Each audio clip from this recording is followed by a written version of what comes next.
श्री गणेशाय नमः। उमा महेश्वराय नमः। मातु कुलदेवी नमः।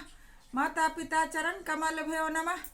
आज 24वां अध्याय रुद्र संहिता सती खंड से पढ़ रही हूँ, जिसका शीर्षक है दंडकारण्य में शिव को राम के प्रति मस्तक झुकाते हुए देख सती का मोह तथा शिव की आज्ञा से उनके द्वारा श्री राम की परीक्षा।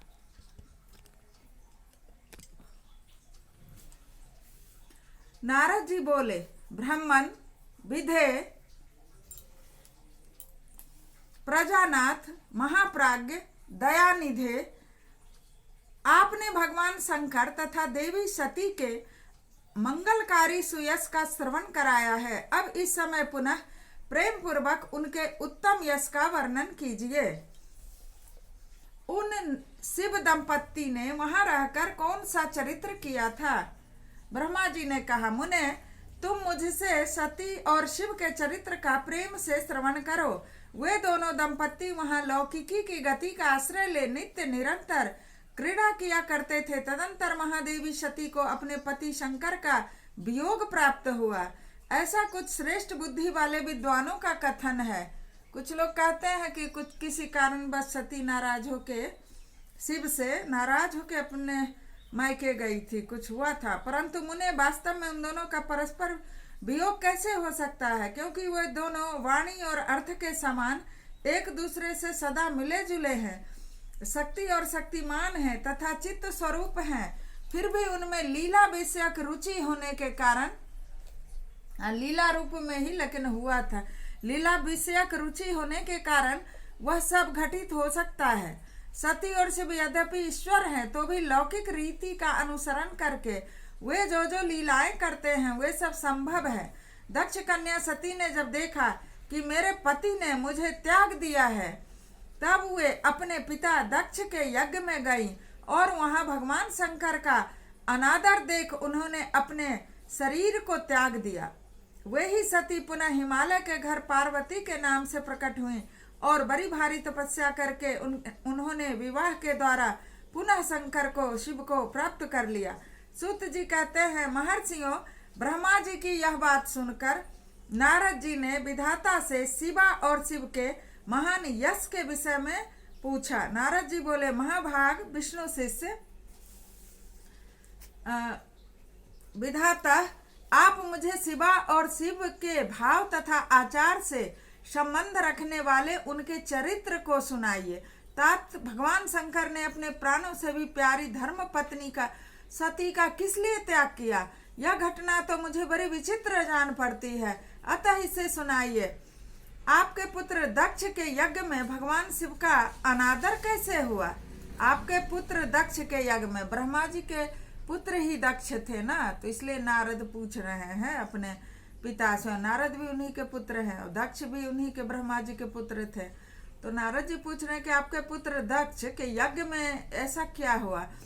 वहां पिता के यज्ञ में जाकर सती ने अपना शरीर का त्याग किस प्रकार किया? अब सुनिए। ब्रह्मा जी ने कहा, मेरे पुत्रों में श्रेष्ठ महाप्राज्ञ तात नारद, तुम महर्षियों के साथ बड़े प्रेम से भगवान चंद्रमौली का यह चरित्र सुनो। श्री विष्णु आदि देवताओं से सेवित प्रब्रह्म महेश्वर को नमस्कार करके मैं उनके महान अद्भुत चरित्र का वर्णन आरंभ करता हूँ। मुने, यह सब भगवान शिव की लीला ही है। वे प्रभु अनेक प्रकार की लीला करने वाले स्वतंत्र और निर्विकार हैं। देवी सती भी वैसे ही हैं, अन्यथा वैसा कर्म करने में कौन समर्थ हो सकता है?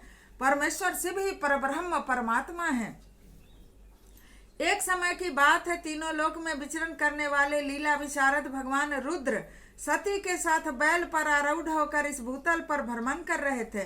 घूमते घूमते दंडकारण्य में आए। वहां उन्होंने लक्ष्मण सहित भगवान श्री राम को देखा, जो रावण द्वारा छल पूर्वक हरी गई अपनी प्यारी सीता की खोज कर रहे थे। हा सीते ऐसा उच्चारण पुकारते, जहां तहां देखते और बारंबार रोते थे। उनके मन में विरह का आवेश छा गया था। सूर्य वंश में उत्पन्न वीर भूपाल दशरथ नंदन भरताग्रज श्री राम आनंद रहित हो भगवान के साथ वन में भ्रमण कर रहे थे और उनकी कांति फीकी पड़ गई थी। आनंद रहित हो लक्ष्मण के साथ वन में भ्रमण कर रहे थे। और उनकी कांति फीकी हो गई थी। उसी समय उदार चेता पूर्ण काम भगवान शंकर ने बड़ी प्रसन्नता के साथ उन्हें प्रणाम किया। साधु वेश में थे शंकर जी, इसलिए राम उन्हें नहीं ध्यान दिए, नहीं पहचाने और जय जयकार करने लगे, दूसरी तरफ चल दिए।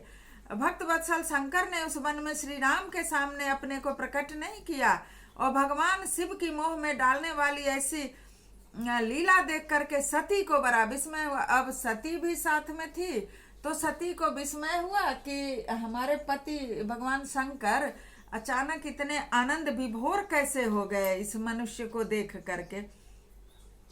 सती ने कहा, देव सर्वेश परब्रह्म परमेश्वर ब्रह्मा विष्णु आदि सब देवता सदा आपकी सेवा करते हैं, आप ही सबके द्वारा प्रणाम करने योग्य हैं, सबको आपका ही सर्वथा सेवन और ध्यान करना चाहिए। वेदांत शास्त्र के द्वारा यत्न पूर्वक जानने योग्य निर्विकार परम प्रभु आप ही हैं। नाथ, ये दोनों पुरुष कौन हैं? इनकी आकृति विरह व्यथा से व्याकुल दिखाई देती है। ये दोनों धनुर्धर वीर वन में विचरते हुए क्लेश के भागी और दीन हो रहे हैं। इनमें जो ज्येष्ठ है उसकी अंग कांति नील कमल के समान श्याम है, उसे देखकर किस कारण से आप आनंद विभोर हो उठे थे? आपका चित्त क्यों अत्यंत प्रसन्न हो गया था? अब सती को शंका हो रहा है कि ये क्यों ऐसा किए, आप इस समय भक्त के समान विनम्र क्यों हो गए थे? स्वामिन कल्याणकारी शिव, आप मेरे संशय को सुने। प्रभो, सेव्य स्वामी अपने सेवक को प्रणाम करे, यह उचित नहीं जान पड़ता। सती बोले, क्योंकि सती को भी सब पता होगा, लेकिन क्योंकि वो भी तो साक्षात देवी हैं, लेकिन वो भी लीला बस पूछ रही हैं कि आखिर हमेशा तुरंत बिना ध्यान किए पता भी नहीं चलता है ना। वो तो शिव के साथ घूम रही थी और अचानक देखे कि दो मनुष्य को देख के ये आनंद विभोर हो रहे हैं और जैसे एक भक्त भगवान को प्रणाम करता है वैसे प्रणाम करके आगे बढ़ गए। तो सती को अवश्य हो रहा है चिंता कि इस तरह तो ये प्रणाम करने के योग्य हैं, ये क्यों किए। फिर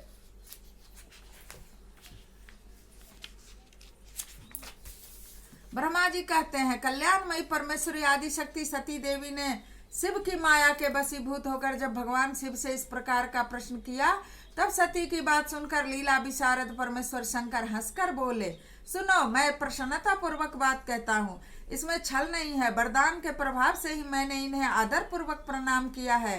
प्रिय, ये दोनों भाई वीरों द्वारा सम्मानित हैं। इनके नाम है श्री राम और लक्ष्मण। इनका प्राकट्य सूर्यवंश में हुआ है। ये दोनों राजा दशरथ के विद्वान पुत्र हैं। इनमें जो गोरे रंग के छोटे बंधु हैं वे साक्षात शेष के अंश हैं, उनका नाम लक्ष्मण है। इनके बड़े भैया का नाम श्री राम है। इनके रूप में भगवान विष्णु ही अपने संपूर्ण अंश से प्रकट हुए हैं। उपद्रव इनसे दूर ही रहते हैं। ये साधु पुरुषों की रक्षा और हम लोगों के कल्याण के लिए इस पृथ्वी पर अवतीर्ण हुए हैं। ऐसा कहकर सृष्टिकर्ता भगवान शंभु चुप हो गए। भगवान शिव की ऐसी बात सुनकर भी सती के मन को इस पर विश्वास नहीं हुआ। क्यों ना हो, भगवान शिव की माया बड़ी प्रबल है। वो संपूर्ण त्रिलोकी को माया मोह में डाल देने वाले हैं। सती के मन में अब विश्वास ही नहीं है। यह जानकर लीला विशारद प्रभु बोले, देवी, तुम ऐसा करो कि तुम जाओ, मेरी बात पर विश्वास नहीं है तो तुम स्वयं ही उनकी परीक्षा ले लो और मैं यहाँ बरगद के पेड़ के पास खड़ा हूँ। ब्रह्मा जी कहते हैं कि भगवान शिव की आज्ञा से ईश्वरी सती वहां गई और मन ही मन सोचने लगी कि मैं वनचारी राम की कैसे परीक्षा करूं। अच्छा, मैं सीता का रूप धारण कर, अब मन ही मन सोची कि अब इनकी परीक्षा कैसे लूं कि ये विष्णु है कि ये कौन है, हमको तो विश्वास हो नहीं रहा है। तो हम सीता का रूप ही बना के देखते हैं, जो ये पत्नी को ढूंढ रहे हैं तो ये क्या करते हैं। तो उसी समय सीता का रूप बन करके और माँ सती राम के समीप चली गई परीक्षा लेने। सती को सीता के रूप में आई देख करके शिव का जाप करते हुए रघुकुल नंदन श्री राम सब कुछ जान गए और हंसते हुए उन्हें नमस्कार किए। अब वो साधारण मनुष्य तो थे नहीं कि हाँ सीता रो रहे थे और देखे बिल्कुल सीता की, कहते हाँ मेरी सीता मिल गई। साधारण मनुष्य तो थे नहीं, वो तो विष्णु जी साक्षात थे।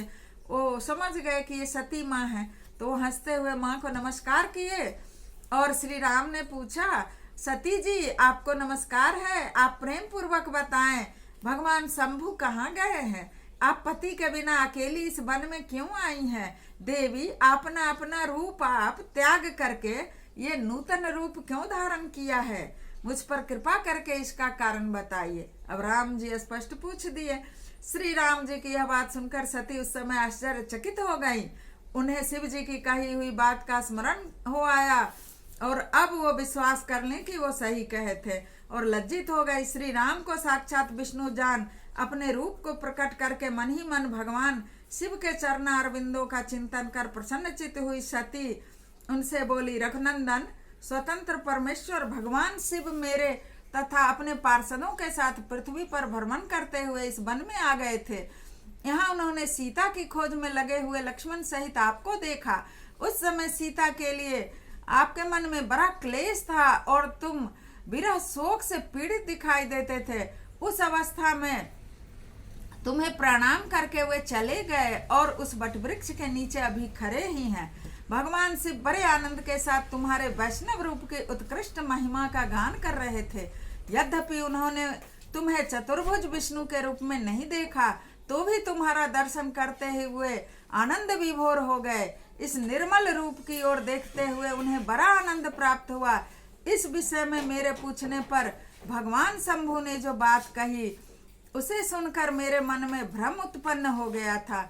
अतः राघवेंद्र मैंने उनकी आज्ञा लेकर तुम्हारी परीक्षा की है। श्री राम अब मुझे ज्ञात हो गया कि तुम साक्षात विष्णु हो। देखिए माता का कैसे महिलाएं जिद्द हो जाती हैं, हर चीज का प्रूफ चाहती हैं, स्पष्टता चाहती हैं। और शंकर जी मोह पास में उनका ऐसा कर ही दिए थे दिमाग की वो नहीं समझ रही थी सच्चाई की क्या है। ये विष्णु जी हैं, विश्वास नहीं कर रही थी। और अब जब साक्षात विष्णु जी उन्हें पहचान गए तो संशय दूर हो गया। अब मेरे सामने अब पूछ रही हैं सीता जी कि आप सच सच बताइए कि आप भगवान शिव के भी वंदनीय कैसे हो गए हैं? मेरे मन में एक संदेह है तो इसे निकाल दीजिए। आप शीघ्र मुझे बताइए कि भगवान शिव भी आपका वंदन क्यों करते हैं? राम से अभी भी सती पूछ रही है, इससे मुझे शांति मिलेगी। सती का यह वचन सुनकर श्री राम के नेत्र प्रफुल्ल कमल के समान खिल उठे। उन्होंने मन ही मन अपने प्रभु भगवान शिव का स्मरण किया।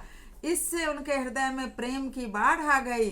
उन्हें आज्ञा न होने के कारण वे सती के साथ भगवान शिव के निकट नहीं गए। देखिए पहले के युग में लोग बने हुए, क्योंकि अभी तो भगवान लौकिक व्यवहार में है, चाहते तो वो जा सकते थे, लेकिन इससे ये शिक्षा मिलता है कि बिना बुलाए गुरु के यहाँ या बिना आज्ञा लिए नहीं जाना चाहिए।